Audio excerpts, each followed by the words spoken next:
Alhamdulillahillazi arsala rasulahu bil huda wa dinil haq liyuzhirahu ala dini kullih walau karihal kafirun. Asyhadu an la ilaha illallah wa asyhadu anna Muhammadan abduhu wa rasuluh. Allahumma salli wa sallim ala sayyidina wa habibina wa syafi'ina Muhammadin sallallahu alaihi wasallam. Amma ba'd. Ayyuhal mu'minun ittaqullah usikum wa iyaya bittaqwallahi faqad fazal muttaqun. Subhanaka la ilma lana illa ma 'allamtana innaka antal alimul hakim.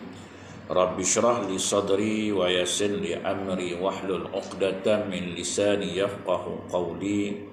Rabbi yassir wa la tu'assir ya karim. Allahumma zakirna ma nasina wa 'allimna ma jahilna. Allahumma zakirna ma nasina wa 'allimna ma jahilna. Allahumma zakirna ma nasina wa 'allimna ma jahilna. Tuan-tuan guru, para alim ulama, ustazah muslimin dan muslimat, mudah-mudahan dirahmati Allah Subhanahu wa taala insyaallah.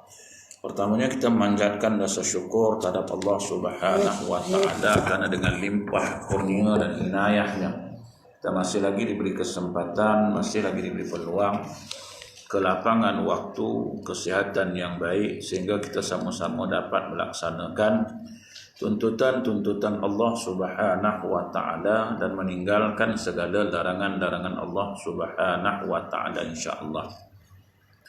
InsyaAllah malam ini kita berkongsi lagi sedikit ilmu yang dianugerahkan oleh Allah Ta'ala dalam membicarakan tentang 40 hadis peristiwa akhir zaman, yakni tanda-tanda kiamat yang kecil, di mana sudah lebih hampir 1400 tahun kita ditinggalkan oleh junjungan kita Nabi Muhammad sallallahu alaihi wasallam. Dan alhamdulillah sampai hari ini kita masih dapat merasakan nikmat iman dan Islam yang merupakan buah ataupun dari perjuangan dan kegigihan yang terus-menerus dari para ulama dalam memikul tugas yang telah diwariskan oleh baginda Rasulullah sallallahu alaihi wasallam.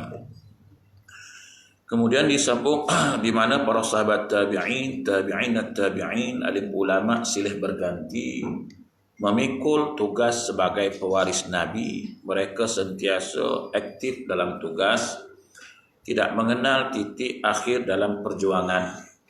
Maka dengan semangat inilah Islam sampailah ke negara kita. Sampai hari ini umat Islam merupakan 1/5 dari penduduk dunia yang jumlahnya lebih daripada 5,000 juta jiwa. Sementara negara kita ini yang tercinta ini merupakan negara yang majoritinya penduduknya ada beragama Islam.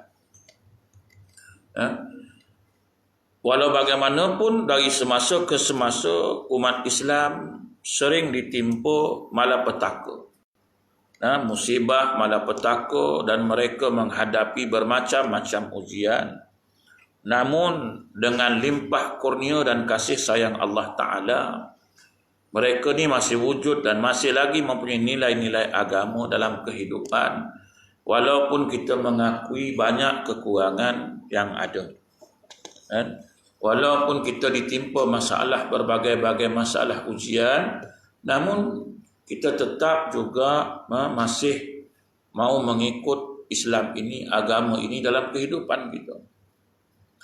Al-Quran dan hadis adalah pusaka yang ditinggalkan oleh Rasulullah sallallahu alaihi wasallam bagi umatnya. Nabi tak tinggal banyak, tinggalkan 2, Al-Quran dan Sunnah. Jadi siapa berpegang pada 2 ini, maka tidak akan sesat dan lenyap dari permukaan bumi ini selama masih berpegang teguh kepada kedua-dua inilah. Jadi kalau kita tinggalkan salah satu atau dua-dua, maka di kala itu kita hidup dalam kesesatan. Jadi Al-Quran dan hadis inilah adalah pegangan yang tidak luntur dan sumber segala kekuatan, serta keterangan yang lengkap jelas tentang identiti Islam itu sendiri. Pasal itu Allah Ta'ala rakam dalam Quran, fa in tanaza'tum fi syai'in farudduhu ila Allah wa Rasul in kuntum tu'minuna billah. Andai kata kamu ada permasalahan, perselisihan, nah, kembalilah kepada Al-Quran dan Sunnah. Nah, kembalilah kepada Al-Quran dan Sunnah sebagai sumber segala kekuatan itu. Maka kalau kita ingkar juga, tak mau juga, itu kesalahan daripada kita. Jadi segala permasalahan yang dihadapi oleh kita hari ini, oleh orang Islam khususnya hari ini, baik yang telah lalu ataupun yang sedang kita hadapi ini, ataupun yang akan datang, akan berlaku ni, semuanya telah diterangkan oleh Rasulullah sallallahu alaihi wasallam. Semua perkara yang sebelumnya, yang sedangnya, yang akan berlakunya, semua telah diterangkan oleh baginda Rasulullah SAW dalam hadis dia. Tidak ada satu pun yang tertinggal. Jadi semua permasalahan itu diterangkan dah jelas, dan dijelaskan cara-cara untuk menghadapi dan menyelesaikannya. Bukan hanya sekadar bagi tahu, malahan yang Nabi bagi tahu tu ialah untuk menyelesaikan. Kalau kamu hadapi ini penyelesaian dia. Kalau berlaku ini penyelesaian dia. Nabi dah bagi tahu. Cuma kita hari ini masih engkar, tak mau rujuk kepada hadis-hadis Nabi SAW. Akhirnya kita sering berbalah, kita sering menunding jari dan sebagainya lah. Sedangkan Nabi kata, aku dah bagi tahu semua. Apa yang akan berlaku, apa yang sedang berlaku, apa yang dah berlaku ni, penyelesaiannya aku dah bagi tahu. Tak payah kau pening-pening kepala nak cari penyelesaian. Kau balik pada aku, tengok balik hadis aku tu, maka selesailah masalah. Tapi kita engkar, tak mau balik semula kepada hadis Nabi ni, maka tu yang tak selesai masalah ni lah. Jadi dia kata, maka dalam hal ini termasuklah permasalahan-permasalahan yang sedang dihadapi oleh umat akhir zaman, akhir-akhir ini. Semuanya telah pun diterangkan oleh Rasulullah SAW kepada umatnya dalam hadis-hadisnya, supaya mereka dapat berwaspada dan menjaga diri. Sehingga kan sebelum mati pun Nabi bagi tahu apa persediaan kamu untuk menghadapi kematian. Oh, hebat tak ada? Nabi SAW punya sayang, cintanya kita ni, belum meninggal, duk cerita kalau meninggal, sebelum meninggal apa persediaan kamu. Sebab kamu nak masuk ke kubur, apa persediaan? Dah bagi tahu dah. Semua dah ada dah keterangan yang jelas. Cuma kita tak ikut, yang itu yang kita tersasar jauh. Kita tergelincir dari landasan. Jadi dengan itu mereka akan tetap berada dalam ajaran Islam kalau kita ikut betul-betul, tuan-tuan. Imam Muslim rahimallahu taala ada riwayat dalam kitab dia. Apa dia kata? An Abi Zaid Amr ibn al-Akhtab al-Ansari radhiyallahu anhu qala salla bina Rasulullah sallallahu alaihi wasallam al-fajr wa sa'ida al-minbar fa khatabana hatta hadaratiz zuhr fa nazala fa shalla thumma sa'ida al-minbar fa khataba hatta hadaratil asr thumma nazala fa shalla thumma sa'ida al-minbar hatta gharabatis syams fa akhbarana ma kana wa ma huwa kainun fa a'lamuna ahfazuna rawahul Muslim. Apa dia kata? Daripada Abu Zaid, iaitu Amr bin Al-Akhtab Al-Ansari radhiyallahu anhu, katanya Rasulullah SAW salat subuh berjamaah dengan kami. Dia kata satu hari kami salat, Nabi salat dengan kita orang ni, kemudian baginda terus naik ke mimbar. Bukan khutbah Jumaat dah. Maknanya dia duduk macam sinilah. Kalau tak pakai mimbar pun pakai macam ni dah. Duduk dah mimbar dan berkhutbah sehingga sampai waktu zuhur masuk. Khutbah dari subuh tu sampailah masuk waktu solat zuhur. Kok kita cabut lagi dah kan? Tunggu. Naik sampai waktu zuhur. Kemudian baginda turun dari mimbar dan solat zuhur bersama kami. Turun. Lepas selesai solat zuhur, baginda terus naik lagi ke atas mimbar. Sambung lagi khutbahnya sampai masuk waktu asar.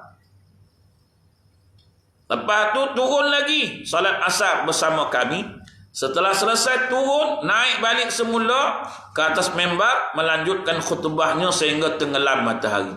Baginda beritahu pada kami apa-apa yang telah terjadi dan apa-apa yang akan terjadi. Nabi bagi tahu, dia kata apa yang telah berlaku dan akan berlaku setelah kewafatan dia lah. Maka siapa yang terpandai di antara kami, dialah yang paling banyak menghafal. Siapa yang paling otak geligo sikit, banyaklah dia hafal kan. Jadi Nabi terang daripada subuh sampai maghrib. Lalu lagu tuan-tuan kan, kita maghrib ke isyak pun dah lenguh. Ini subuh sampai maghrib. Nabi duk cerita benda yang dah lalu, benda akan datang. Dah lalu akan datang, Nabi cerita. Jadi dalam khutbah baginda ni panjanglah. Diterangkan hal-hal berkaitan dengan makhluk dari permulaan penciptaannya hinggalah ke akhir zaman dan perkara-perkara berkaitan dengan alam barzah dan hari kiamat. Nabi cerita apa? Ciptaan makhluk daripada mula sampailah ke alam barzah. Nabi cerita satu hari.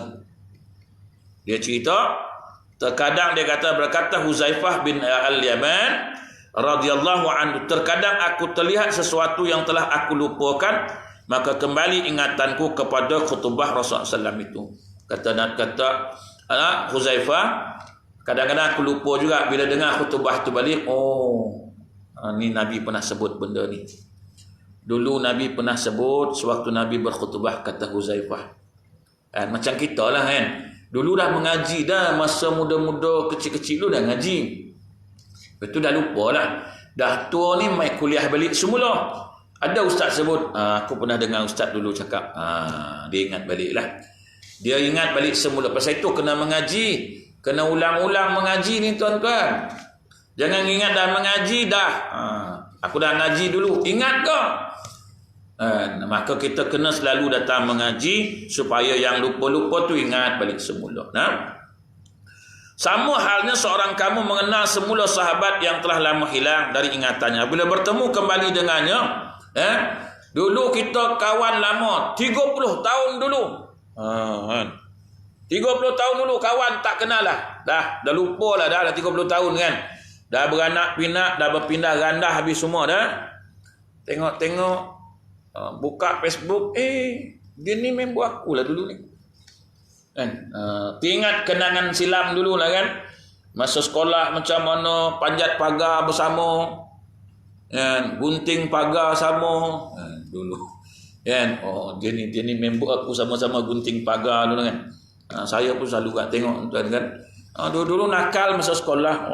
Ni lah sama-sama dulu ni. Panjat pagar dulu ni kan. Tapi dah 20 tahun dulu. Ingat balik kenangan-kenangan dia. Tahu-tahu dia dah meninggal. Kan? Tapi kenangan tu ingat kembali pasal nampak wajah dia balik semula. Kan? Walaupun dah berpuluh tahun. Dia kata Huzaifah, aku bila dengar balik semula Nabi cakap tu, aku teringatlah. Teringat balik semula apa yang pernah diperkatakan dulu.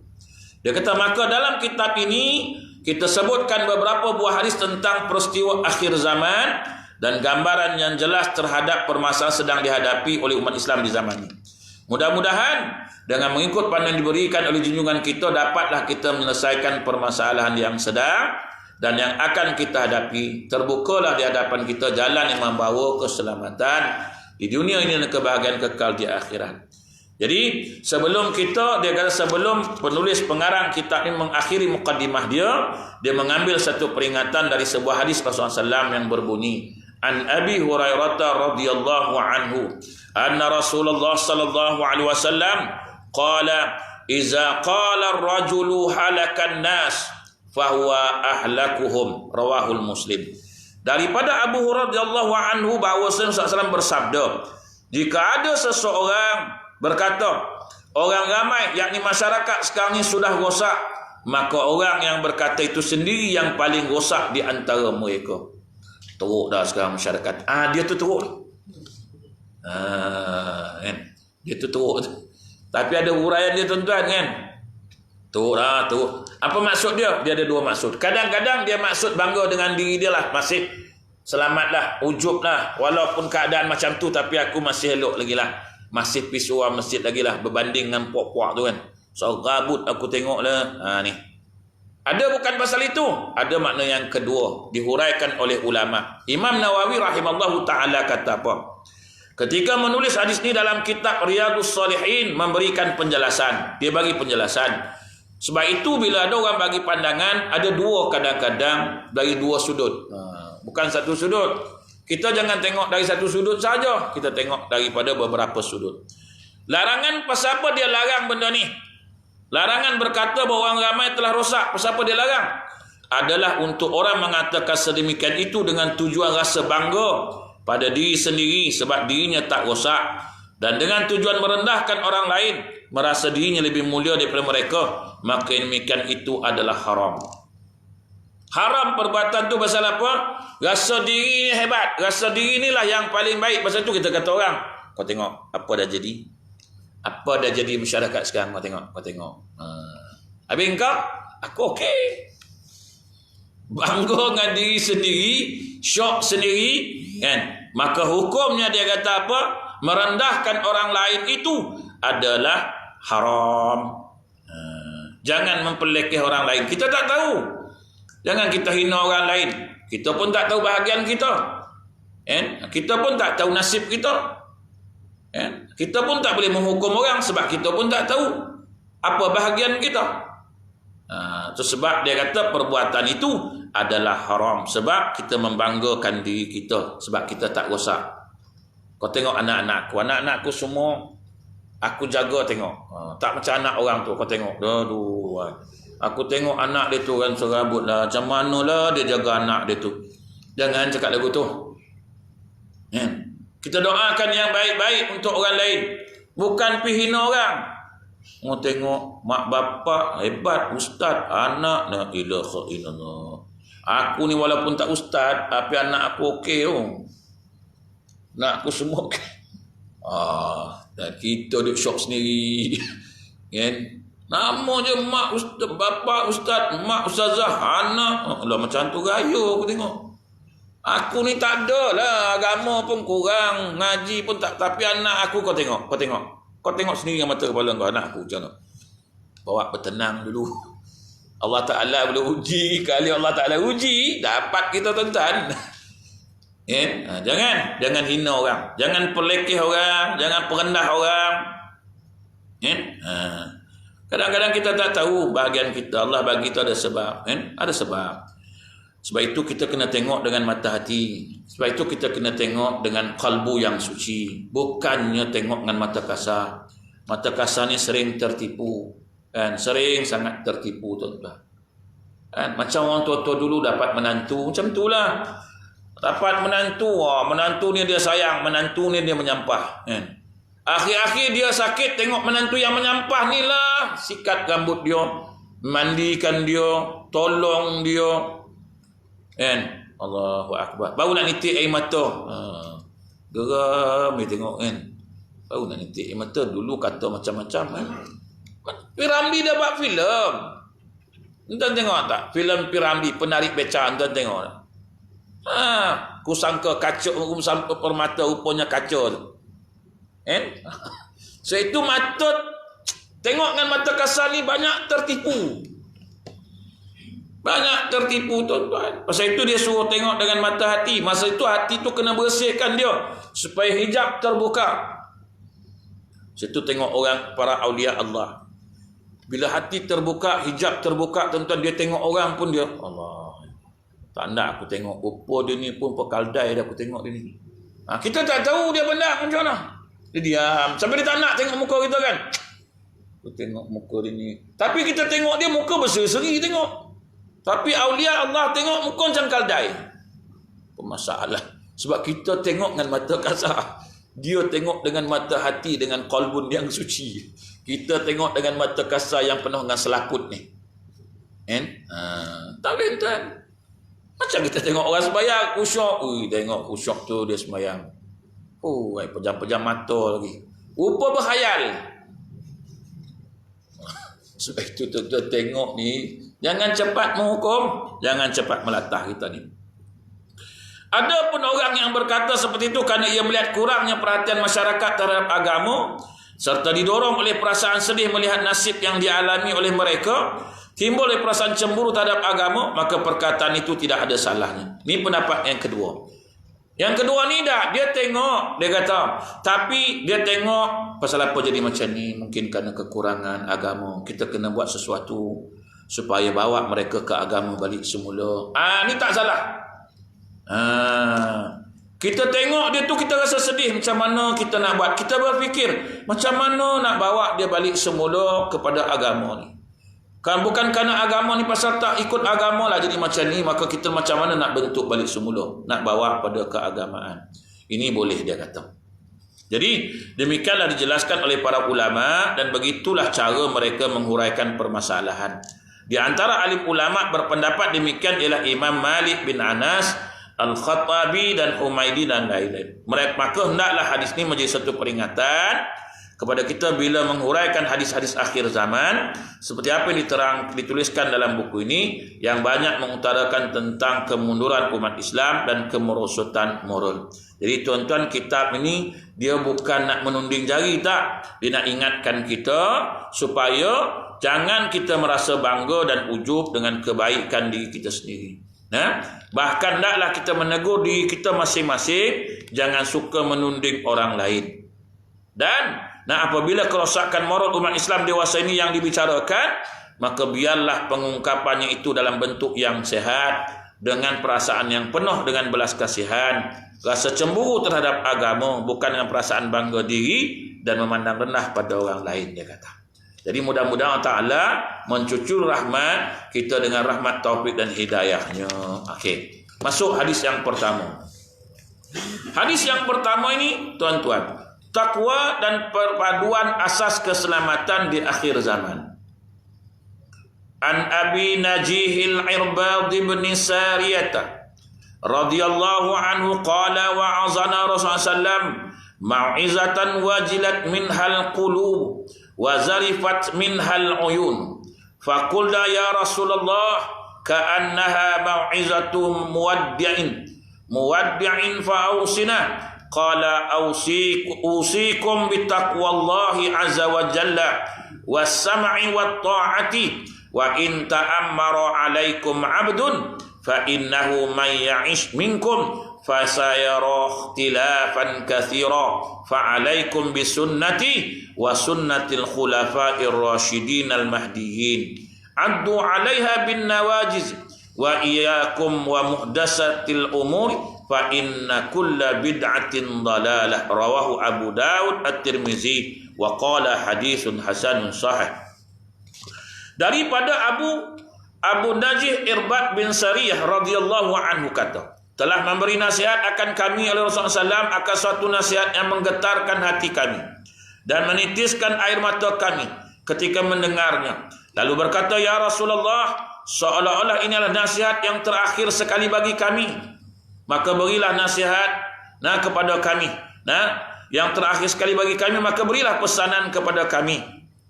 Orang dah ingat, sahabat dah ingat, Nabi nak wafat dah kot, lain macam nasihat ni. Menitis air mata para sahabat dengan nasihat Nabi. Lalu baginda bersabda, aku bernasihat kepadamu supaya senantiasa bertakwa kepada Allah dan mendengar serta taat kepada pemimpin kamu, sekalipun yang memimpin kamu itu hanya seorang hamba. Kita tengok akhir zaman ni, tuan-tuan, kan. Kadang walaupun keluarlah hukum fatwa pemimpin, ada je nak tak kena, berbahas, berbalah, tu tak kena, ini tak kena, semua tak kena, tuan-tuan.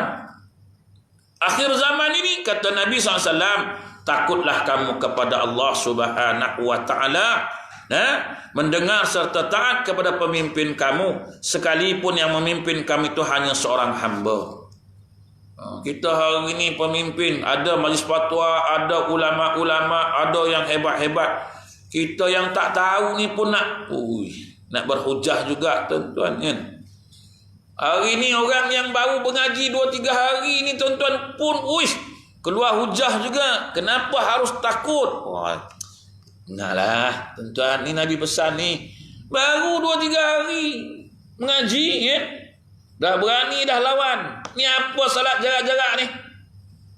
Kita buat normal lama balik semula. Oh, bawa bertenang, ikutlah dia orang ni, sebab dia orang ni ahli majlis fatwa, dia orang ni orang ada ilmu, dia orang ni orang yang hebat, kan? Banyak tuan-tuan, kita ni baru 3 hari bahasa Arab pun tak apa nak boleh lagi. Tak apa nak boleh tuan. Belum nak sorab, kok ditanya ke orang pasal apa bagi bawah, pasal apa dia bagi atas. Dah gagap nak jawab. Aku tak tahu, tapi tak ada dalilnya. Tapi tak tahu. Tapi tak ada dalilnya. Mana kau tahu tak ada dalilnya? Kan? Kita salah tuan-tuan. Nahu sorab pun tak pandai. Mantik pun tak tahu. Balaghah apa tak lagi. Banyak ilmu-ilmu tuan-tuan yang kita tak tahu. Ni yang sembang-sembang banyak ni tuan-tuan kan. Tak maaf cakap lah kan. Yang banyak sembang kat kedai kopi apa semua ni kan. Aku pun pelik lah dia orang ni. Kenapa sembahyang nak jarak-jarak? Mana ada dalil, mana ini? Kita pun pandang tengok boleh ke bahasa Arab kan? Nahu sarab, mantik, balaghah. Tu perbandingan mazhab lagi banyak tuan-tuan. La ilaha illallah, ilmu ni banyak. Ilmu hadisnya, ulumul hadisnya kan. Dan semua ada usul fiqhnya. Oh, banyak ilmu tuan-tuan. Kita ni ilmu apa yang ada? Makna fiqh pun tak faham. Orang pun tanya, ngaji apa Tuan? Fiqh. Fiqh apa Tuan? Fiqh lah. Yelah, fiqh tu apa? Fiqh lah. Takkan fiqh pun tak tahu. Aku tahulah kau. Fiqh. Semayang. Itu bukan fiqh. Makna fiqh apa? Fiqh lah. Makna fiqh pun tak tahu, duk sembang kemah buat apa. Ta'rif fiqh apa? Fiqh lah, takkan kau tak tahu. Semua ada ta'rif lah. Fiqh tu maksud. Al-fiqhu tu apa maksud? Semua ada kan. Kita tak pandai tuan-tuan. Ni Nabi kata bertakwalah kamu pada Allah. Kita ni bukan pandai. Kita ni bukan ahli. Kita ni bukannya hebat mana. Menghafal Quran pun waduha buat ke bawah. Yang banyaknya pun. Ngapal 30 juzuk pun kadang-kadang sekadar menghafal je tuan-tuan, tafsirnya belum lagi tuan-tuan, belum, sebab ayat tu turun pun belum, banyak perbahasan tuan-tuan. Jadi kita ikut jangan kita nak nilah sangat, jangan nak salahkan, semua tak kena hari ni tuan-tuan. Besok buka masjid tak datang juga, tak agak penuh-penuh macam tu juga kan. Kau lah yang cakap tu, bukalah orang nak pergi masjid. Besok orang buka, ada orang datang masjid. Tu okey lah. Penuh melempah macam Masjidil Haram. Okey lah. Ini besok rio bila dah buka, muka itu. Buka itu lah kan. Silap dia imam, dia Bilal, dia siap. Lagi haru. Sesungguhnya barang siapa yang panjang umurnya, ni Nabi sebut ni, dari kalangan kamu, pasti ia akan melihat perselisihan yang banyak. Tuan-tuan tengok tak sekarang ni? Panjanglah umur, panjanglah 60 ni panjang kan? Kan dia tengok. Orang cakap macam ni, dia cakap macam ni. Orang cakap macam ni, dia cakap macam ni. Ustaz ni cakap macam ni. Doktor ni cakap macam ni. Ini cakap macam ni. Semua nak bercakap tuan. Yang pening siapa? Yang kita tak tahu ni lah. Ada satu nak ikut ni kan. Dia pun ustaz. Dia ni pun ada PhD dia. Kita berserabut kepala. Mana satu nak diikut ni? Pening lah aku kan. Ada kata tak ada dalil, ada kata boleh pula. Ada kata kita kena ikut ini, ada kata tak boleh ikut. Ini Nabi sebut, rupanya Nabi dah sebut. Tak tahulah, mungkin hadis ni dia orang belum baca ke, atau dah baca tapi terlupa.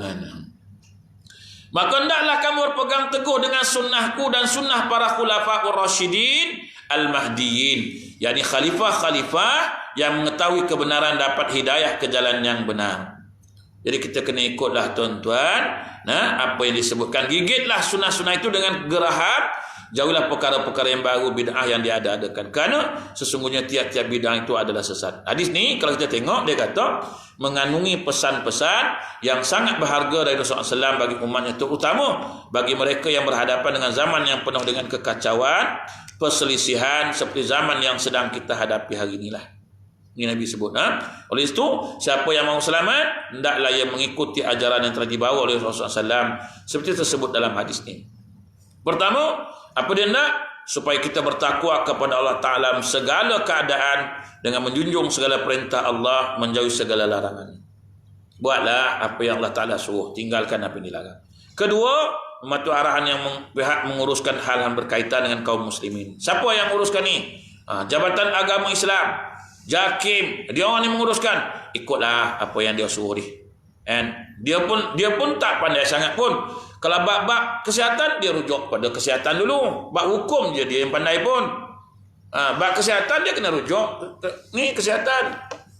And bab halal haram ni tuan-tuan, adanya lemak babi apa semua ni, bukan pandai-pandai dia orang, dia pergi rujuk dengan sirim lah, dengan makmal semua dia rujuk tuan-tuan. Bukan pandai-pandai. Ni ada babi kah? Saya tengok tak ada kot. Tak boleh, tak ada ke tu. Ambil sampel ni, bawa dekat lab. Siapa yang pakar bidang tu? Sirim pakar, panggil sirim, mari sini. Siapa pakar bab ni pakar, panggil dia mari sini. Duduk. Kau buat kajian. Ada tak babi dalam ni gelatin dia? Dia pun masuk mesin, tengok semua.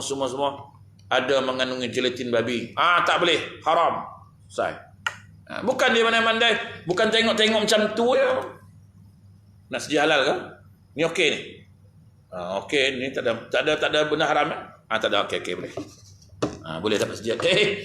Bukan sesenang itu. Ada tuan, kita yang tak tahu ni kata, sijil halal tu aku pun boleh buat. Tuan-tuan, bukan senang tau. Ni bukan senang. Kita ni kadang-kadang tak tahu.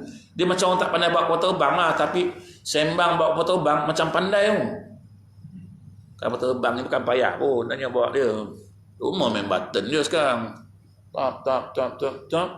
Zoom, naik sampai atas dah relax, boleh tidur. Tanya dia, biasa bawa ke? Tak pernah lah. Bawa apa? Teksi. Kau bawa teksi, sembang macam bawa kapal terbang. Bila tanya pilot tu sendiri, Kapten, macam mana bawa kapal terbang ni Kapten? Kapten pun ceritalah. Ni dia kata, Ustaz tahu, nak naik ni takut, nak turun takut Ustaz. Kalau dah sampai atas Ustaz, okey lagi ya. Nak naik tu takut macam-macam rasa Ustaz. Kapten sembang. Yang driver teksi cakap, senang ni bawa. Semua main button je. Tak. Semua orang dah check semua. Usung naik 5 minit dah sampai atas, dah relax. Kan turun, turun. Bukan susah. Kau bawa lah tengok.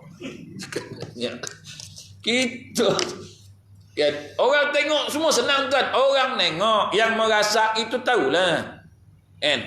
Macam orang kata ustaz senang ya, saya cakap balik, cakap balik. Sebab tuan-tuan tak merasainya. Semua orang cakap tu. Sebab orang dah tengok benda yang dah senang. Bukan dia pernah rasa, cuba dia rasa tengok. Macam orang main bola, macam tu lah. Kalau itu pun tak gol, bodohnya. Dah depan, sepak ni. Cina butuh pun sepak masuk tu. Kita punya sembang. Kita kutuk pemain bola tu kan. Kutuk kan. Bodoh. Keluarlah. Tak berguna. Sepak itu. Kau main lah tengok. Mainlah tengok. Silat-silat bola pun tak nampak bang. Sebab kita tak rasa benda tu. Sebab dia yang rasa benda tu. Kita bercakap memang sedar. Pasal tu Nabi larang benda ni. Tuan-tuan. Jangan kita tunding jari ke orang. Jangan. Susah tuan-tuan. Dulu kita kata mak bapak kita. Lah apa payah dengan ayah mak ni. Alah. Bila kita dah jadi mak ayah. Susah jaga anak punya kan. Kita taklah ramai. Dulu anak ramailah adik-beradik kita 12 orang, 15 orang kan. Kita pun cakap alah itu pun susah nak jadi 15 orang. Alah apa sangat dah. Kita anak 2 orang pun lupa tuan-tuan lah. Semua nak tanggal. Semua nak tanggal. Apa tak datang Ji? Ambil anak kata dia. Apa tak datang kuliah? Ngantar anak. Tak sempat ke? Tak sempat. Dia kata, berapa ramai anak? 2 orang kan. Dulu 12. Nak makan pun dulu Allah. Orang tua-tua tu pandai kan. Ni makan. Anak pun tak jawab. Ya. Lagi dahsyat dulu kan. Walaupun kita tengok macam mana mak bapak kita besarkan kita, 12 orang, 10 orang, tak ada koman-koman mana. Yalah dulu tak ada apa nak buat. Di kampung. Malam apa nak buat? Tak ada. Tengok bini, bini tengok dia. Dia tengok bini, bini tengok dia. Habis 12. Tu nyambil-nyambil tu. 12. 15 kan. Tapi macam mana dia atur kita? La ilaha illallah. Tak melawan. Mana dia melawan? Makan. Ada sotong tak ada ke mak? Tak ada. Kan? Sambal lah, kan pilih lah. Pucuk paku lah. Bedal aja. Tak ada. Sekarang anak.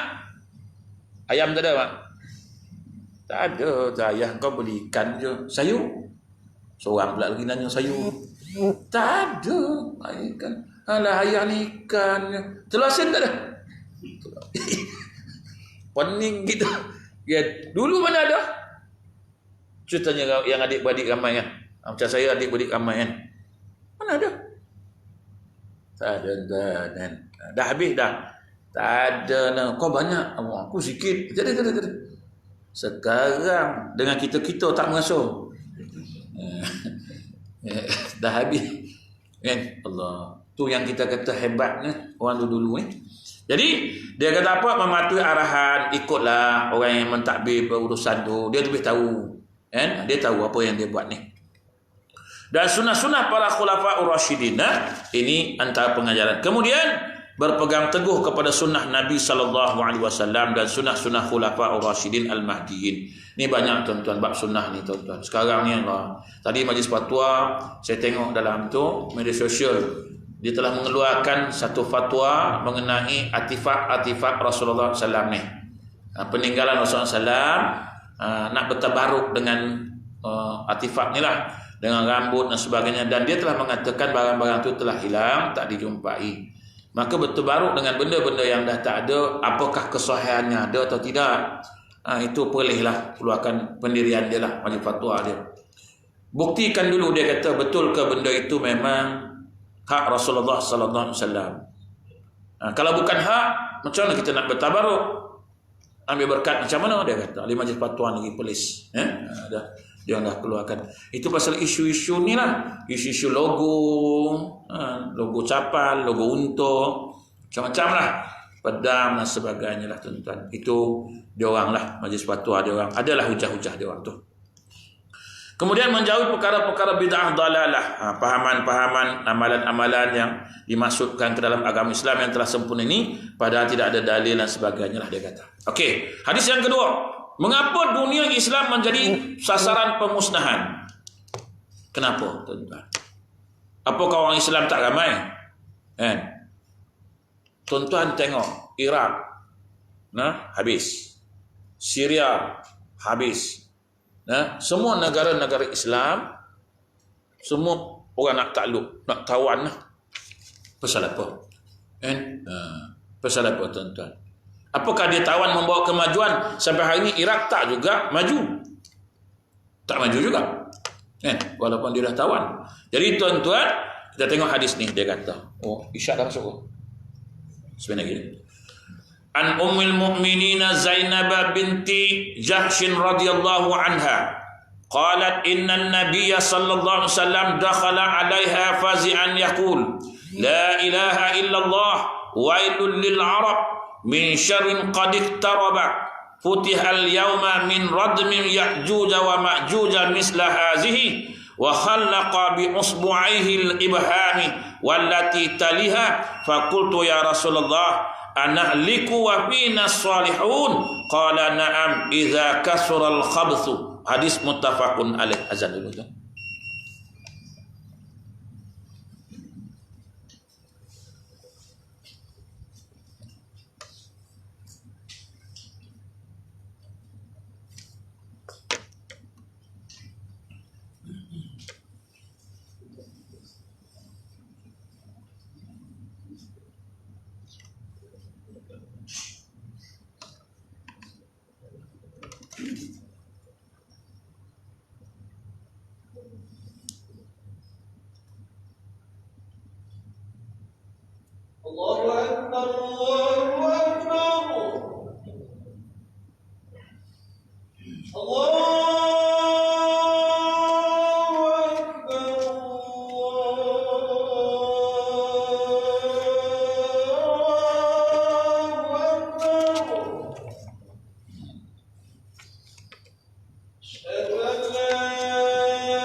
Kita sambung tuan-tuan. Jadi dia kata tuan-tuan, daripada Ummul Mukminin Zainab binti Jahsh, isteri Rasulullah sallallahu alaihi wasallam. Isteri Rasulullah sallallahu alaihi wasallam. Dia kata pada satu hari Rasulullah sallallahu alaihi wasallam masuk ke dalam rumahnya dengan keadaan takut sambil bersabda, sambil bersabda la ilaha illallah, celaka, binasalah, binasa bagi bangsa Arab dari kejahatan malapetaka yang sudah hampir menimpa mereka. Pada hari ini telah terbuka dari dinding Ya'juj dan Ma'juj seperti ini, baginda menemukan ujung ibu jari dan ujung jari yang sebelahnya, yakni jari telunjuk, yang dengan itu baginda mengisyaratkan seperti bundaran, dia kata, seperti bundaran, dia kata, yang mana dia kata saya Zainab binti Jahsh lalu bertanya, dia kata, ya Rasulullah, apakah kami akan binasa sedangkan di kalangan kami masih ada orang-orang yang soleh? Lalu Nabi SAW bersabda, ya, jika kejahatan sudah terlalu banyak, walaupun ada orang-orang soleh lagi tuan-tuan, oleh kerana kejahatan terlalu banyak sangat, dia kata, maka tidaklah mustahil perkara itu akan terjadi. Jadi hadis ni menerangkan bahawa apabila suatu tempat atau daerah sudah terlalu banyak kejahatan, terlalu banyak kemungkaran, kefasikan, maka kebinasaan akan menimpa semua orang yang berada di tempat itu. Walaupun ada orang yang baik, tuan-tuan. Walaupun ada orang yang soleh. Sebab Allah Ta'ala turunkan bala tu menyeluruh, tuan-tuan. Dia macam dalam sebuah kapal di tengah lautan.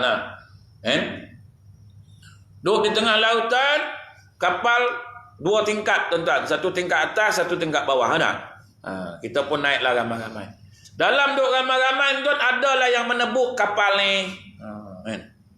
Dia pun tebuk, kita pun biarlah dia tebuk. Buat apa bang? Tebuk kapal, payah nak ambil air, dia kata, daripada atas kejap nak naik, kejap nak apa. Tebuk lah, kata dia. Abang tebuk lah bang, tenggelam abang. Saya duduk atas, abang duduk bawah. Yang tenggelam abang. Tak ada. Tenggelam satu kapal, tuan-tuan. Walaupun yang lain tak menebuknya, walaupun yang lain tak ada apa pun nak rasa ni, tak ada buat apa-apa pun. Tapi kalau tenggelam sekali lagi, semua tenggelam. Pasal dia seorang. Jadi itu sebabnya sebelum dia buat benda ni, kita kena cegah dia. Ta'muruna bil ma'ruf wa tanhauna 'anil munkar. Cegah, jangan biarkan orang buat dosa. Cegah, jangan biarkan orang buat maksiat ni.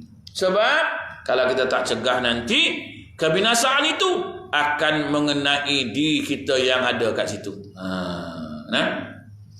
Jadi kebinasaan itu bukan hanya menimpa pada orang jahat saja, tetapi juga orang-orang yang soleh akan dibinasakan. Walaupun masing-masing pada hari kiamat nanti akan diperhitungkan mengikut amalan yang telah dilakukan.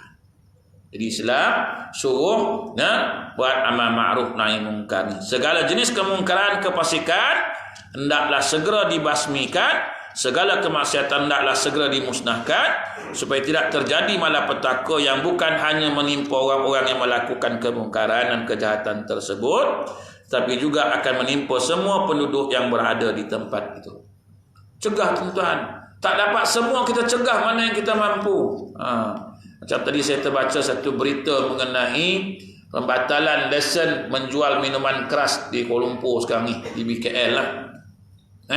Pada Oktober 2021 kot, macam itulah. Ada usaha, maknanya ialah dijual kat 7E pun ada jual, kedai-kedai runcit pun ada jual. Ada usaha nak membuat, ada usaha nak membuang benda tu, nak membasmi. Tak bolehlah kita nak basmi semua suruh tutup kilang, bawa bertenang lah dulu kan. Bawa lah bertenang. Mana yang kita mampu buat dulu, kita buat dulu sikit-sikit. Kita buang. Ni bahaya ni, buangnya dulu, buang yang ada ni dulu. Mana tempat-tempat masjid yang ada, kelab-kelab malam, tutup dulu. Ni tak boleh jadi, ni kena tutup dulu lah. Pub ni, tutup dulu lah. Pusat-pusat urut ni, depan urut kaki, belakang urut apa tak tahulah. Tutup dulu, tutup. Memang gambar kaki depan, belakang kita tak tahu. Tutup yang gambar kaki tu dulu. Sebab banyak kan dalam berita tengok kan, pusat urut diserbu. Tu dia Vietnam, apa lagi, Thailand, sekarang tak ada lah. Ada hikmahnya. Covid ni tuan-tuan, bukan tak ada hikmahnya. Berapa banyak rumah urut tutup?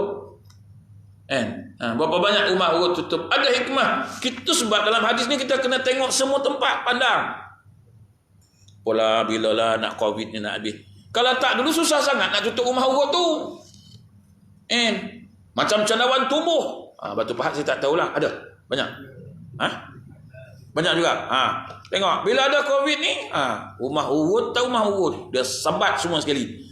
Tuan-tuan pun tak apa nak urut dah. Aku tak tahu dah rumah urut ke apa. Si Gading ada 6 biji. Ada lagi sekarang? Baru macam mana? Sekarang ada lagi lah. Ada lagi Ada tutup. Tu Covid-nya tu. Bagus, alhamdulillah datang Covid ni, ada baik ada buruk dia kan. Kita jangan tengok yang buruknya, kita tengok yang baiknya pula. Tengok pusat urut, pusat ni, pusat hiburan dah banyak yang tutup sekarang ni. Alhamdulillah, syukur. Allah nak bersihkan dengan cara macam ni. Ini kita duduk terjerit-jerit pasal masjid dan pasal apa. Tengok, ada hikmah dia. Ada, jangan kata tak ada hikmah. Allah Ta'ala bagi itu ada hikmah. Saya baca kisah tu tuan-tuan dulu, ada orang marah pasal babi masuk masjid kan. Semua orang kutuk, macam-macam orang kata kan. Saya kata kalau babi tu andai kata dia berkata-kata, kau tahu apa dia nak cakap kat kau? Aku ni yang kau pandang hina babi ni, dipanggil oleh Allah Ta'ala masuk dalam rumah dia. So saya cakap kan, mengamuk orang kat saya. Apa Ustaz cakap itu? Babi ni tuan-tuan pandang dia apa? Hina kan? Babi. Hina. Tuan-tuan kata, babi kata apa dosa aku yang kau hina aku? Aku ni makhluk ciptaan Tuhan. Aku patuh dengan Tuhan. Aku tunduk patuh dengan Tuhan walaupun aku babi. Tuhan nak bagi tahu kau jangan makan aku babi. Tu je. Kau pandang aku hina. Apa hinanya aku? Kau tak pandang pun manusia yang punya akal berkawan dengan syaitan, kau tak pandang hina. Aku kau pandang hina. Kalau babi pandai berkata-kata lah.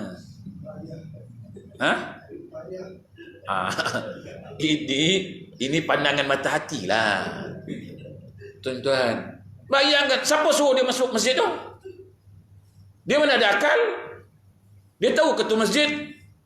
Kalau Allah tak gerakkan dia masuk ke masjid tu, Allah nak bagi pengajaran kat kita. Jangan sampai babi yang kau pandang hina aku panggil masuk rumahku. Engkau duk leka pergi rumah kelab malam, pergi semua-semua tu. Kau tak nak masuk rumahku, aku panggil ni. Jangan. Aku tak apa, nanti saya sembang benda tu. Sembang sebab saya belajar juga bahasa babi ni. Ada benda dia bagi tahu. Ada benda dia bagi tahu. Babi kata aku besok dihitung oleh Allah Ta'ala. Dibicarakan. Tapi akhirnya aku jadi tanah. Habis. Engkau dibicarakan nanti. Ada 2 tempat je kau nak pergi. Syurga ataupun neraka. Aku apa dah dia kata. Jangan pandang. Ini bila orang tengok babi pun marah. Babi tu saya tahu. Apa masalahnya? Tengok bukannya haram pun. Tengok babi kan. Tengok tuan-tuan, tengok babi. Allah Ta'ala cipta tu, kalau kita tengok betul-betul babi tu ada pengajaran tau. Sampai Yahudi dapatlah ilmu daripada babi tu. Zaman Nabi Nuh alaihi salam, babi naik bahtera tau. Dalam bahtera ni lah buang air semua, busuk lah bau kan. Gala-gala dalam kapal ni kan. Siapa nak bersihkan? Babi lah tukang bersihkan. Babi sondol sampai bersih lah. Itu Yahudi dapat idea buat vacuum tu.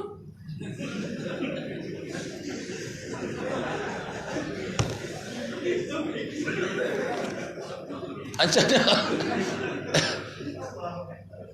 Ingat apa? Tu tahu tak? Tuan baca tak kisah tu?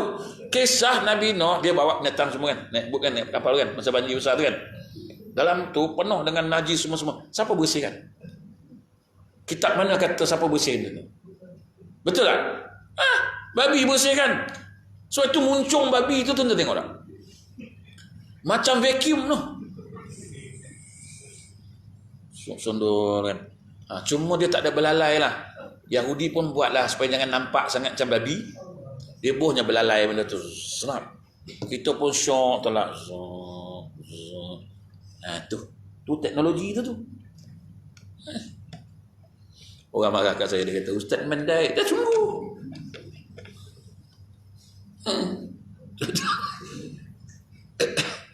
Allah Ta'ala cipta babi tu sebab tu. Covid ni Allah Ta'ala bagi ni ada sebab.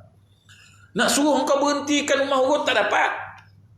Nak berhentikan kau kelab malam nak suruh tak dapat. Tak apa kata Tuhan, bagi aku yang berhentikan semua ni. Kau tengok, aku buat. Sekali je aku bagi. Aku lingkup ke semua ni tengok. Kau sabar sikit. Kau orang Islam, buat bersabar sikit. Kau teruskan beramal, berdoa dengan aku, buat ibadat. Kau buat kerja kau. Aku nak settlekan ni kejap. Ini duk tampak tak baik je. Bila nak habis? Bila nak habis? Sabar, bawa tenang. Ni malam ni habis pukul 12 ni. Mananya tuan kan. Sebab hadis ni dahsyat tuan, hadis akhir zaman ni banyak benda. Kemudian dia kata, oleh itu segala kemungkaran ni kena bersihkanlah, kena jaga. Dalam hadis ni walaupun disebut secara khusus tentang bangsa Arab, tapi dimaksudkan adalah seluruh bangsa yang ada dunia ni. Tujuan disebutkan bangsa Arab secara khusus adalah kerana Nabi SAW sendiri dari kalangan mereka orang Arab yang menerima Islam pada waktu pemula penyebaran dari kalangan bangsa Arab, sedikit sekali dari bangsa lain. Begitu juga pula halnya dalam masalah berkaitan dengan maju mundurnya umat Islam dah sangat banyak bergantung kepada maju mundurnya bangsa Arab itu sendiri. Selain itu, bahasa resmi Islam adalah bahasa Arab.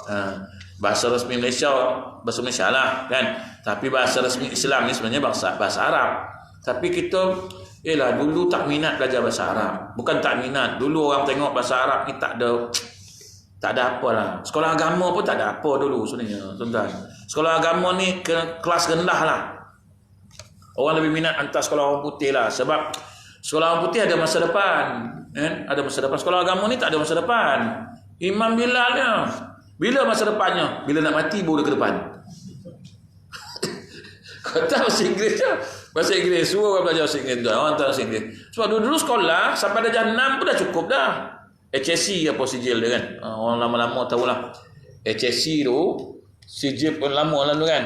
Darjah 6 dia sekolah jadi cikgu. Jadi cikgu pula tapau semua pelajaran. Bukan satu. Dulu cikgu tak ramai kan. Bahasa Inggeris siapa ajar? Cikgu sains tak datang. Cikgu ganti. Boleh. Matematik? Boleh. Agama? Boleh. Semua boleh. Dia tapau satu sekolah tu. Sekarang tak boleh. Sekarang cikgu matematik je. Bila nak ajar sains, cikgu sains tak datang kan. Cikgu boleh ganti tak? Cikgu sains tak datang lah. Boleh. Dia pun masuk kelas. Bukan nak package cikgu sekarang lah. Buat kerja masing-masing lah. Saya banyak kerja. Sebab dia ambil bidang matematiknya. Dia tak ambil sains. Dia ambil bahasa Inggeris je. Dia tak ambil sejarah. Payahlah sikit. Ramai cikgu-cikgu sini. Dia orang semua tahu. Mesti tahu. Sebab dulu masa saya sekolah macam tu adalah cikgu-cikgu ni. Bila cikgu tak datang, dia masuk ganti. Ni cikgu ngajar sains ke? Ni saya ganti je hari ni. Kamu buat kerja masing-masing lah. Saya banyak kerja. Tapi dia tak ada kerja pun tengok. Rupa dia tak boleh ngajar pun. Dia tak baca cikgu dulu. Orang tua-tua dulu. Matematik boleh. Sains jalan. Apa lagi? Tawarikh. Dulu tawarikh lah. Sekarang panggil sejarah kan. Ilmu alam. Sekarang geografi lah kan. Alam semua boleh. Sepek 1 sampai 12. Ni. Sekarang 1 sampai 12. 7 kali 8 berapa? 7. Kejap. Ambil mana? Kalkulator. Dulu sekolah agama tak ada lah. Sekolah agama ni saya pada tahun 80-an pun sekolah agama ni pun orang pelik tau. Saya ngaji pondok pun orang tanya lah, nak ngaji mana? Di pondok. Apa pondok pergi? Kenapa? Tahu tak apa faedah ngaji pondok tu? Ini imam. Yang cakap tu pun siapa? Ustaz. Ustaz. Tapi ustaz tu muda lah. Kalau Islam Kelang ni ustaz. Bila saya ngaji pondok, dia tanya. Ngaji pondok. Mana? Kedah. Nak ngaji pondok? Tak payahlah ngaji pondok. Apa nak edit ngaji pondok ni? Berdesing telinga. Dia ni ustaz tapi kata, lepas tu kau galakkan semangat aku nak ngaji pondok. Ni tak bagi ya. Lepas tu orang lain pun cakap juga, buat apalah pergi pondok? Apa jadi imam, jadi bilal? Tak payahlah. Biar-biar je talqin. Kembang telinga tuan. Lepas tu nak pergi Mesir pun orang cakap juga, buat apalah kopi negara berdebu tu? Pada kopi negara berdebu, biar kopi London, pergi Amerika lah, belajar sana. Ni pada kau negara berdebu. Kembang tuan telinga. Tahan je telinga. Awak orang susah, nak minta sumbangan. Kau orang kaya-kaya kan. Orang kaya datuk-datuk ni. Itu di sound. Tengok anak saya. Saya punya anak, London. Ambil law. Kembang telinga. Kau tunggu kau aku cakap. Aku habis belajar besok, aku balik, kau tahu nasib korang kan. Bukan orang lain pun, sepupu-sepupu. Kan? Yang sound tu. Lepas tu aku dah balik, kan? Siap kau. Telefon. Kau kat mana? Rumah. Kenapa? Ni meninggal. Asal nak suruh hidupkan balik kau? Aku pula sound dia. Aku bagi kau, aku bagi setep aku bagi. Aku cakap, ni giliran aku pula ni. Kan? Kenapa? Meninggal nak minta tolong uruskan. Anak yang law dulu, yang belajar undang-undang tu tak boleh buat kau. Dia apa tahunya? Kata mengaji negara Amerika, London. Saya enggak berdebu ya. Kau dapat lah. Dah suruh tahlil aku sound. Apa? Tahlil. Tak payah tahlil lah. Makan je lah. Apa nak diharap orang pondok dia berdebu. Tapi rasa jahat juga lah. Berdendam dengan berdendam. Dendam tu apa? Nak ajar korang agama ni kau jangan main-main. Agama ni macam air, tuan-tuan tahu tak? Tuan-tuan empang dia melempah. Empang melempah lagi. Empang lagi dia melempah lagi.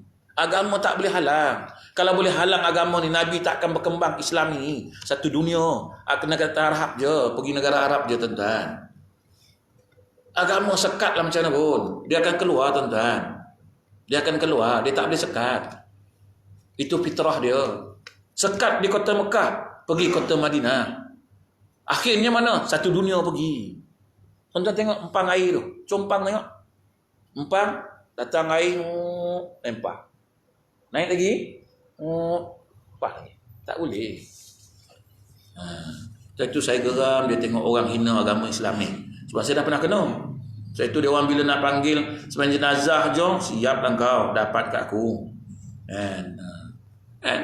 Siapa yang kata saya dulu negara berdebu? Kau tunggu kau. Kan? Ustaz bala dendam, bukan bala dendam, nak ajar supaya agama ni jangan diperlekeh, agama jangan diperhina. Kan? Nak jadi imam bukan senang tuan-tuan. Kemudian dia kata, Ya'juj dan Ma'juj lah dua bangsa dari keturunan Nabi Adam AS yang dahulunya banyak membuat kerosakan di muka bumi ini. Lalu batas daerah kediaman mereka ditutup oleh Zulkarnain dan pengikut-pengikutnya dengan besi bercampur tembaga. Dengan itu mereka tak dapat keluar sehinggalah sampai akhirnya hari kiamat nanti. Maka pada waktu itu dinding yang kuat tadi akan hancur dan keluarlah kedua bangsa itu dari kediaman mereka lalu kembali membuat kerosakan di permukaan bumi ini. Apabila peristiwa ini terjadi maka berarti hari kiamat sudah dekat tuan-tuan. Okey, hadis yang ketiga. Dekat mana yang boleh lah. Seluruh dunia datang mengurumuni dunia Islam. Dunia Islam ni macam-macam ada tuan-tuan. Minyak negara Islam. Negara Arab tuan-tuan tengoklah minyak sesaja. Saya duduk di Mesir tu tuan, isi minyak motor, isi minyak kereta kan. Lempah-lempah tuan. Baru 60 sen. Rambut tua. Dia kata minyak Arab tak elok. Elok je motor tu jalan. 60 sen. Alah. 70 sen, 60 sen. 60 sen, 70 sen minyak. Penuh tangki kereta. Betul. Sini RM60 tak pernah penuh. Negara Arab melempar wang minyak. La ilaha illallah. Motor bukan pakai motor 150cc tuan. Tuan-tuan tu tak motor Jerman dulu ni. Motor Jerman tu kan yang besar tu kan. Tuan-tuan pakai motor Jerman. Si penuh melempar-lempar. Allahu akbar. Negara Arab kaya. Dia orang lah kaya. Rakyat dia susah juga tengok. Tapi tak adalah susah mana. Kan tambang bah 20 sen, 10 sen. Jauh 10 sen, 20 sen. Tak ada RM1 pun ada. Kalau orang Malaysia tak naik lah yang 20 sen, 10 sen tu. Sebab macam ikan sardin, naik 50 sen. Bas mini. Duduk kan. Berlagak nak mampu orang Malaysia. Sebab orang Malaysia banyak duit. Makan roti ni orang Arab pergi kutip. Masya Allah, Masya Allah. Haram. Rezeki. Macam piramli ambil. Barakallah. Makan. Kita pun tengok, ni dah aku buang pergi kutip buat apa kan. Orang Malaysia banyak duit. Banyak duit kan. Arab profesor gaji RM20 baru. Tentera gaji RM1 baru. Kita pelajar universiti, dalam poket main dolar je. Sombong kan. Tu orang kita ni bukan boleh ada lebih sikit. Lebih sikit dia mula lah. Arab kata rezeki haram. Ish tu beli tak ada apa lah tuan. Roti susun ni tu 5 sen baru. Beli beg beli tu. Keras nak mampu. Tak lalu makan lah. Puas rendam dengan air tu. Otter balik semula. Baru boleh makan. Tapi heran tuan. Dia orang makan atas debu pun tak ada batuk. Tak ada. Tak debu. Campur sayur. Lalu. Kita tetap batuk pula mamat ni. Cuba kita makan tengok. Macam pergi umrah lah. Tetap pergi umrah kan. 2 minggu je pergi umrah. Punyalah jaga makan. Batuk kungkah lah kau terbang pergi balik.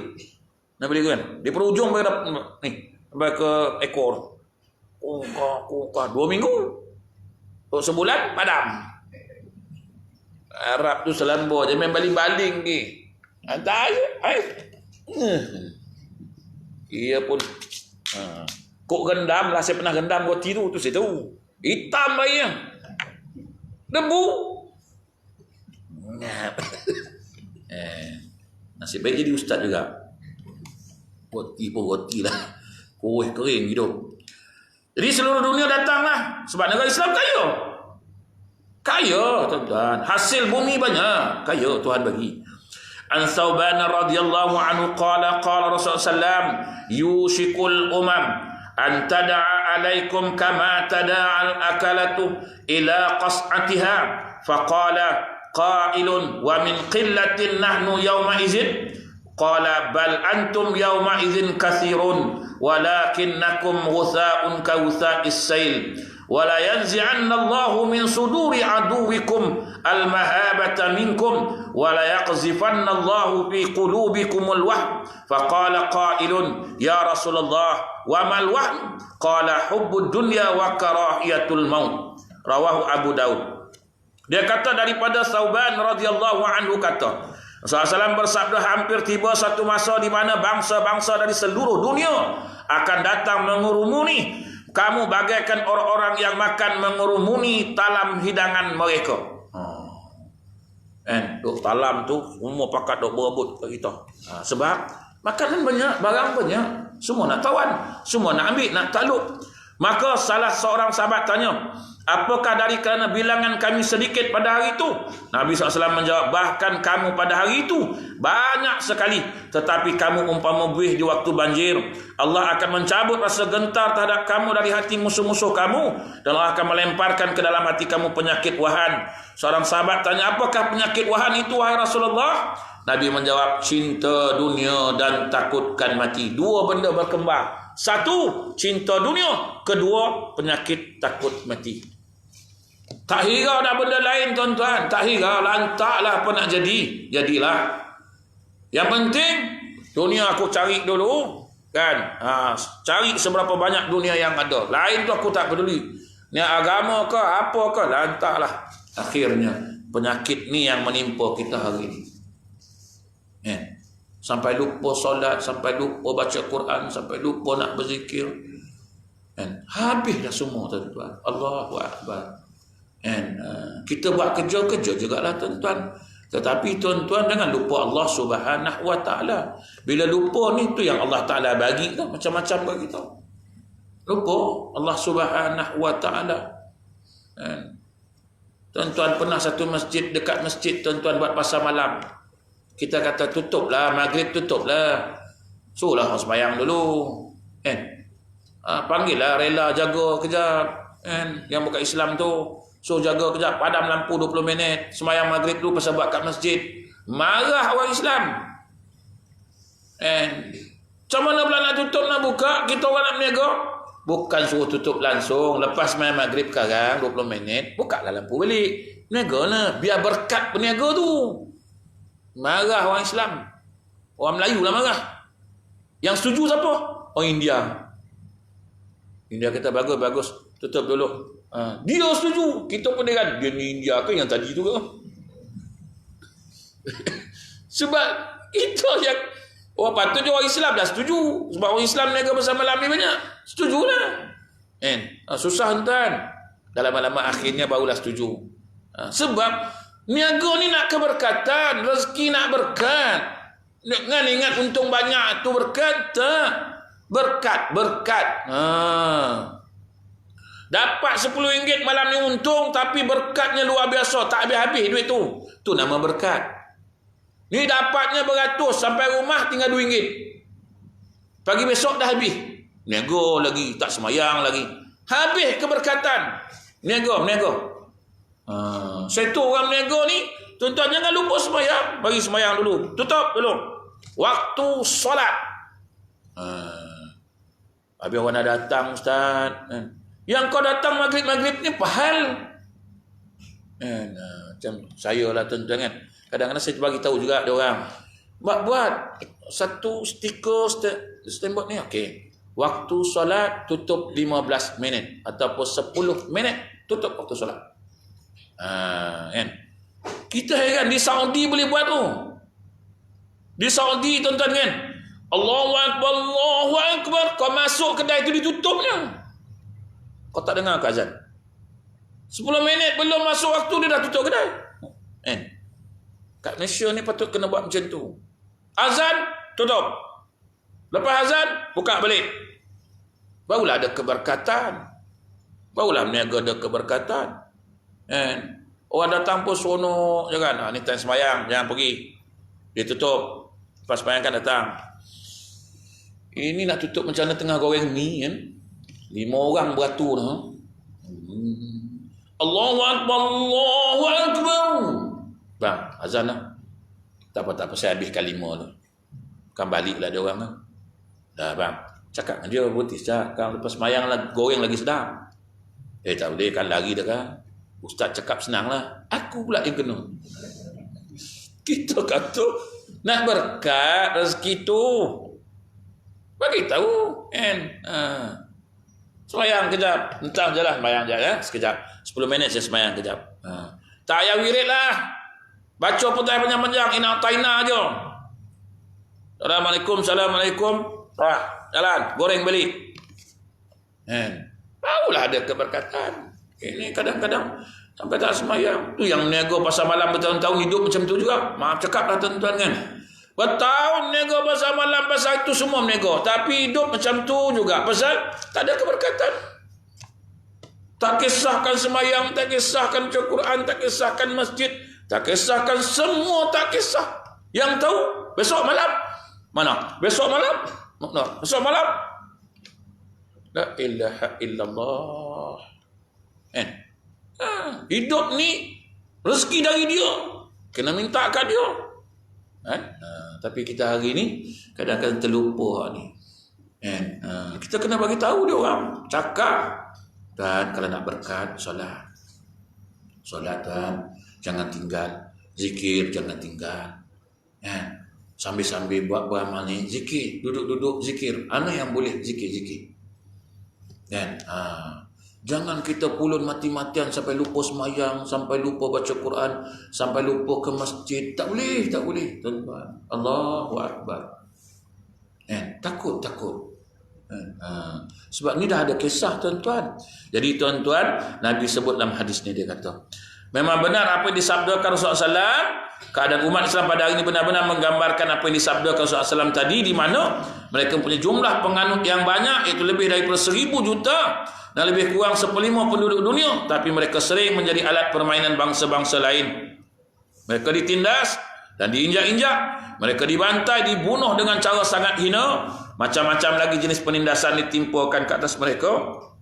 Bangsa-bangsa dari seluruh dunia, walaupun berbeza agama, namun mereka bersatu untuk melawan dan melumpuhkan kekuatan umat Islam. Sebenarnya apa? Sebab kekalahan kaum muslimin lah dari dalam diri kaum muslim itu sendiri, iaitu ada penyakit wahan. Apa dia penyakit wahan? Bercampuran dari dua unsur yang sering didapati dalam bentuk berkembar, iaitu cinta dunia, takutkan mati. Ini bermakna mereka terlalu banyak memikirkan kehidupan dunia, tidak membuat persediaan untuk menghadapi negeri akhirat. Tipisnya kesadaran mereka untuk berkorban dengan diri dan harta dalam perjuangkan agama Allah Subhanahu wa taala. Hadis yang keempat, tapi hari dah 8.45 tuan-tuan. InsyaAllah kita sambung lagi besok. InsyaAllah hadis yang keempat ni, ilmu akan hilang, ilmu agama akan hilang beransur-ansur. Tuan-tuan tengoklah hari ni di masjid-masjid surau-surau, kitab faraid mana pergi dah? Berapa ramai sangat nak ngajar kitab faraid, bab harta, mana? Habis dah tuan-tuan. Banyak ilmu-ilmu dah habis. Bukan habis apa tuan, ulama'nya dah tak ada. Ulama'nya dah meninggal, seorang perseorang, seorang. Cuma kita je yang tak diwar-warkan, tak tahu. Sebab ulama' meninggal tak macam artis meninggal. Kalau artis meninggal, masuk dalam media sosial ni, si anu meninggal, kita kehilangan bintang, semua hilang lah, bintang hilang, semua hilang. Ulama' meninggal mana ada? Kalau langsung gambar tu kecil, itu pun tersilap gambar. Maaf, ralat kembali, bukan dia yang meninggal. Ulama' meninggal, kecil je gambar. La ilaha illallah. Artis meninggal, muka depan tuan-tuan, Masya Allah. Muka depan, kita kehilangan bintang. Wallahu Akbar. Pada ulama' ramai meninggal. Macam tu lah betul Pahad ni. Ramai kiai-kiai nak pergi ngadap ilahi, dah balik dengan tenang mereka ni. Ulama' mereka dah balik tuan-tuan. Allah, tinggallah kita-kita ni. Tinggallah ustaz-ustaz yang tak berapa nak ustaz ni. Sekadar boleh je lah tuan-tuan kan. Sekadar boleh je tuan-tuan. Pada orang alim-alim dulu-dulu dah tak ada. Rugi tuan-tuan kita. Nanti akan datang besok maghrib, insya-Allah kita kupas hadis yang keempat, ilmu agama akan beransur-ansur hilang tuan-tuan. Dengan dicabut para alim ulama dari kita, tinggallah orang-orang yang jahil tuan-tuan. Wallahu a'lam. InsyaAllah kita sambung besok malam. Kita ada 2 malam tuan-tuan. Sedari upaya kita habis dalam 40 hadis peristiwa akhir zaman tuan-tuan, insya